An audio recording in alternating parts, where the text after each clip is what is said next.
চলে এসেছি আজকে একটা নতুন ভিডিও নিয়ে। আজকে আবার তোমাকে দেখাবো আমাদের ককাটেলের আপডেট দেখবো।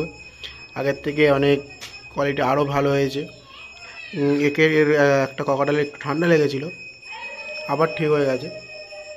কোয়ালিটি দেখতে পারো, কত ফ্রেশ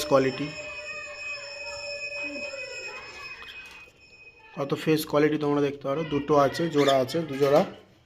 আর নিচে তো ডায়মন্ড ডাব আছে, তোমরা যারা আগের ভিডিও দেখেছো তারা জানো, অসুবিধা নেই। আর আমি কি ওষুধ করাই, এখানটা আছে অনেক রকম ওষুধ। তো সেই সব নিয়ে যদি তোমরা কোনো ভিডিও দেখতে চাও তো কমেন্টে লেখো, আমি ওষুধের নিয়ে একটা ভিডিও বানিয়ে দেবো।